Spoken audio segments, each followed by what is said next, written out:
মাছ দিয়ে কাঁঠালের বিচি রান্না করতে গেলে প্রথমেই আমাদের মনে আসে ইলিশ মাছ, ডাঁটা আর কাঁঠালের বিচি, অথবা শুটকি মাছ দিয়ে কাঁঠালের বিচি। কিন্তু আজকে আমি নতুন একটু রেসিপি দেখাবো, সেটা হচ্ছে মাগুর মাছ দিয়ে আলু আর কাঁঠালের বিচির ঝোল। ভীষণ মজার এই রেসিপিটি আমি খুব সহজ ওয়েতে দেখাবো। আশা করছি নতুন রাঁধুনি যারা আছেন অথবা ব্যাচেলর, তাদের খুব উপকারে আসবে। সবাইকে সালাম জানিয়ে শুরু করছি আমার আজকের রান্না। এখানে 500 গ্রাম মাগুর মাছকে আমি ভালো করে ক্লিন করে ছোট ছোট করে কেটে নিয়েছি। একটি গরম হাঁড়িতে 2 টেবিল স্পুন তেল দিয়ে দিলাম আর দিয়ে দিচ্ছি একটা বড় সাইজের পেঁয়াজ কুচি। কিছু কাঁঠালের বিচিকেও পরিষ্কার করে নিয়েছি ভালো করে, আর এখানে 3টা ছোট সাইজের আলুকে লম্বা করে কেটে নিয়েছি। পেঁয়াজটা হালকা বাদামি কালার হয়েছে ভাজা, তো আমি এখানে সামান্য একটু পানি দিলাম কষানোর জন্য, দিয়ে দিলাম স্বাদ মতো লবণ, 1 টেবিল চামচ পেঁয়াজ বাটা, 1/2 টেবিল চামচ রসুন বাটা, আর আমি সামান্য করে একটু আদা দিব, আধা চা চামচ পরিমাণ, যেটা যেহেতু ফ্রোজেন মাগুর মাছ একটু গন্ধ হতে পারে, জন্য আদাটা দিয়ে দিলাম। আর দিয়ে দিচ্ছি হলুদের গুঁড়া 1.5 চা চামচ, মরিচের গুঁড়া 1 চা চামচ, আর জিরা আর ধনিয়ার গুঁড়া 1 চা চামচ করে। আদাটা আপনারা না চাইলে স্কিপ করতে পারেন, আর মরিচটা বাড়িয়ে কমিয়ে দিতে পারেন। ভালো করে মশলাটা কষিয়ে নিচ্ছি, কারণ কষানোর উপরে অনেকখানি টেস্ট ডিপেন্ড করবে। কাঁঠালের বিচি আর আলুটাও মশলার সাথে কষিয়ে নিচ্ছি এবং একটু হালকা সিদ্ধ করে নিব, যেহেতু কাঁঠালের বিচি সিদ্ধ হতে সময় লাগে আর মাগুর মাছ খুব দ্রুত সিদ্ধ হয়ে যায়। সবচাইতে ভালো হয় কাঁঠালের বিচিটা যদি আগে একটু আলাদাভাবে সিদ্ধ করে নেওয়া যায়, তাহলে রান্নাটা আরও দ্রুত হয়ে যায়। অল্প আছে কিছুক্ষণের জন্য ঢেকে রাখছি। ঢাকনাটা খুলে একটু নেড়ে চেড়ে দিচ্ছি মাঝে মাঝে, যাতে নিচে ধরে না যায়। কষানোর কালারটা দেখলেই বুঝতে পারছেন খাবারটা কতটা লোভনীয় হবে। আর যেহেতু মাগুর মাছ তো অনেক মজার হয় এমনিতেই।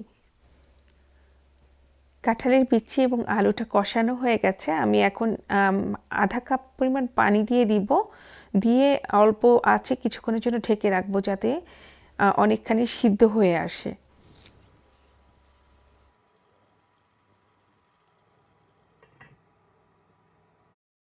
পাঁচ মিনিট পরে ঢাকনাটা খুলে কিছু কাঁচামরিচ অ্যাড করলাম, একটু ভালো মতো নেড়ে চেড়ে দেখে নিচ্ছি কেমন হলো। অনেকখানি সিদ্ধ হয়ে আসছে, তো এখন আমি কেটে রাখা মাছগুলি দিয়ে দিচ্ছি। ভালো করে মাছটাও কষিয়ে নিব মশলার সাথে।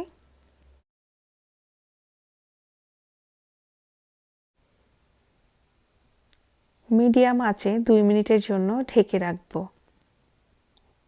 যাতে মাছটা খুব ভালো মতো কষানো হয়ে যায়।